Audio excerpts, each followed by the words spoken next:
Hello everyone, it's Jin'taan here, and today I'm going to be getting right back to my coverage on the storylines of Alliance Tournament 15. This time I'm going to be talking about something a little less obvious, but I think a little more fun than the previous topic, which was about the people who I thought were most likely to win the tournament overall. I'm going to be talking about the teams that I refer to as wolves in sheep's clothing. And when I say that, what I mean is teams whose tranquility rep is decidedly not elite PvP. Their reputation is more with large-scale warfare or with helping newer players. You know, they don't have the same pedigree that a Rote Capelle or a Ronin has in the tournament scene.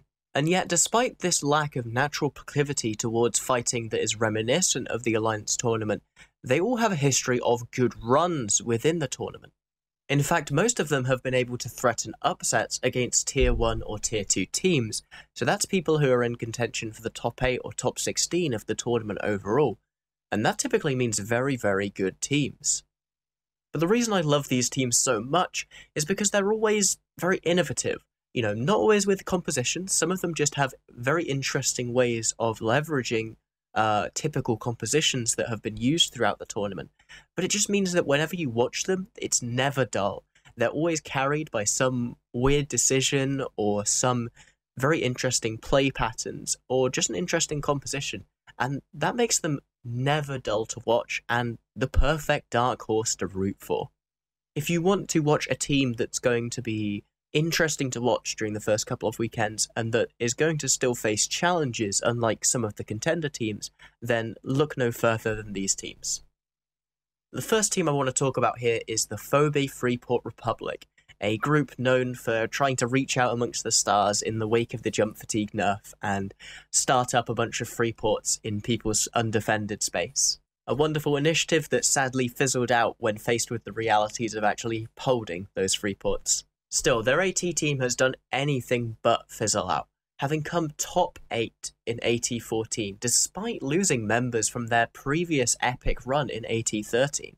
Their top 8 run being made even more insane by the fact that they came back from a first weekend loss. In fact, the first match they ever played in, they lost, meaning that they had to go through 6 matches, winning every single one without any backup. If they lost a match from that point on, it was over. Proper edge of your seat, nail biting stuff, and it was one of the best storylines in AT14 for me.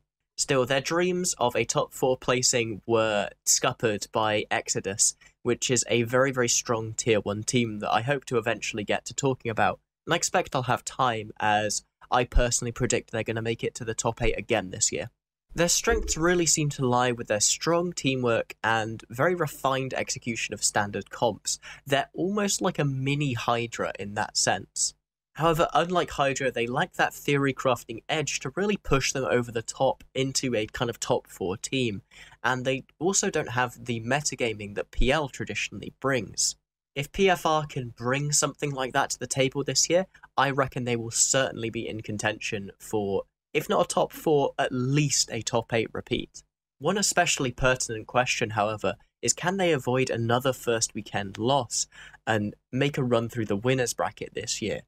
They've been very unfortunate in their draws, picking Ghost Legion Dot for their first match.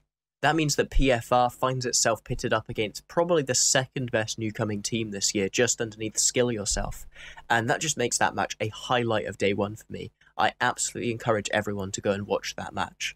One slightly more positive question, however, is simply can PFR upset their way into a top 4?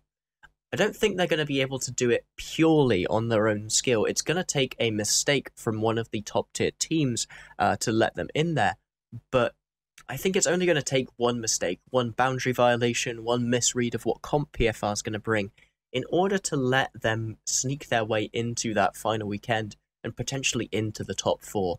So I'm super excited to see that run. And whilst I know Moderator thinks that Pandemic Legion is going to beat PFR in the winners bracket, I have it the other way round. I believe in you, PFR, you can do it.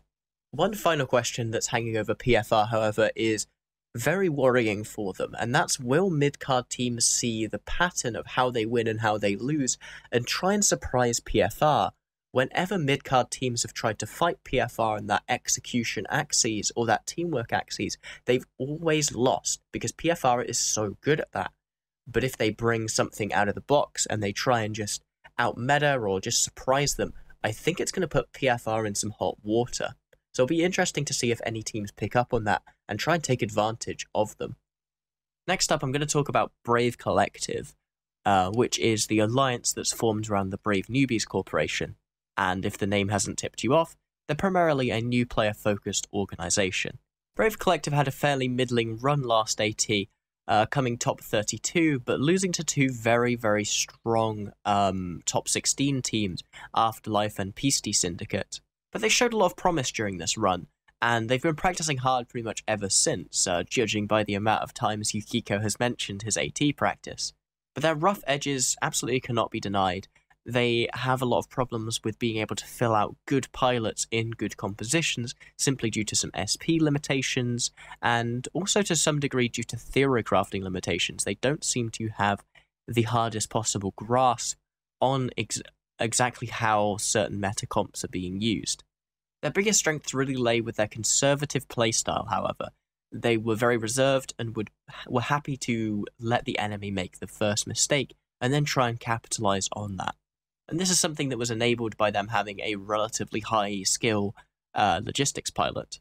In addition to that, they seem to be consistently underestimated by their opponents, bringing kind of clowny or, not very try-hard comps, leading to close matches that I actually quite enjoyed watching. Still, the real improvement that Brave needs to make to push themselves forwards into kind of a tier 3, tier 2 team is working on creating openings without sacrificing their consistency.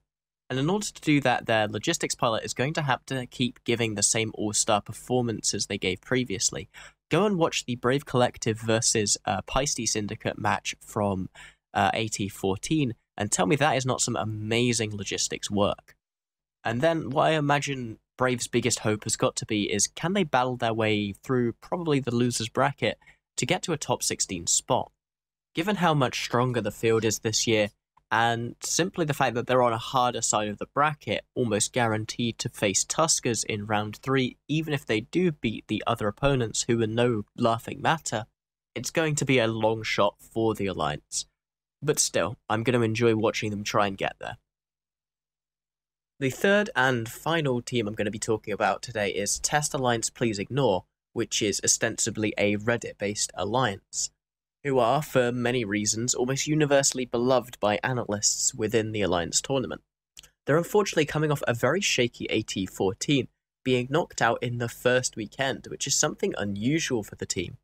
And whilst both of the teams that they lost to, Fraternity Dot and Northern Coalition Dot, no joke themselves making it to the top 16, they should have been able to at least clinch one of these matches, I think, and they'll need to up their game in order to make it to the top 16 this year, which is something they have historically been able to do, with absolutely insane loser bracket runs in both AT12 and AT13 that put them in the top 16 both times.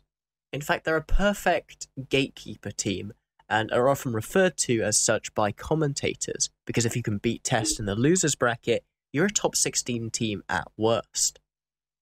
The main strength that lets them serve as such a filter is in their pure innovation. They're able to throw opponents completely off balance with new compositions or new ways of looking at existing compositions and utilizing the tools available that can really create openings of uncertainty that Test are then perfectly equipped to exploit. The most well-known of these innovations is obviously the distributed Tinker that they brought during AT13, which was an interesting innovation and look at the Tinker setup, which took the normal way to play a Tinker and completely flipped it around, making it a composition that was able to lose ships at the cost of some of its insane tank, which just put it in a way better place to fight against the meta compositions of the time.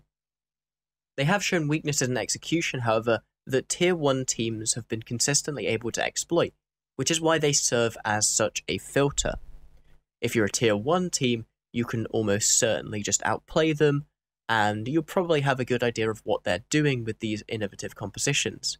If you're below a Tier 1 team, you're probably going to be facing something that Test Alliance knows a lot better than you do, and you're going to be roughly equal on execution. Still, I have to say that any match between Test and a top 8 contender is going to be one that you want to watch, because Test will try and bring out crazy compositions and execute them with an unbelievable flair. If you want to see something super unusual, watch those matches. Still, I really have to question if Test can make a run back to the top 16 in such a strong field. If they manage to lose to Fraternity Dot, how are they going to fare against the newcomers like Ghost Legion and Skill Yourself, not to mention the reformed Hydra Reloaded? There's a lot more people who are tier 1 teams in this tournament, and therefore more people who have a chance of beating Test. And that means that in order to get there, they're going to have to prove that they aren't a filter and that they are a definite threat to these tier 1 teams. And that's something I hope they're able to do. And then finally, just what are they going to come up with this year? They've always managed to surprise us when they've been able to make good runs. So seeing if that creative spark is still around and if they're able to bring something completely off the wall is going to be very vital to them making a good run. And that concludes my little look at these 3 teams and the storylines that are surrounding them as we go into AT15.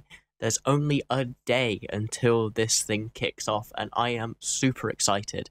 I'm going to hopefully keep these up during the AT, and I really want to do a full breakdown of everyone's runs when it comes to the top 16, if I can find the time to do that whilst I'm in Iceland. Still, if there are any teams you think I should be talking about before I go, don't forget to put them in the comments. I'm going to try and get at least one more of these videos out before I go. Don't forget to try and catch the first 2 weekends live on EveNT on Twitch. I'd like to give a quick shout out to something that I will put a link down in the description for, which is a pick'ems for the Alliance tournament. And effectively what that means is you predict a match, and then if you are one of the top 10 of people who predicted them out of the whole tournament, you will be given a prize. It's super interesting, it's super fun, and you'll get to smug to all your friends that you know the Alliance tournament better than they do, which is grand. Because really, what better prize is there than a smug sense of self-satisfaction? Anyway, that's all for now. Fly smart, and take care.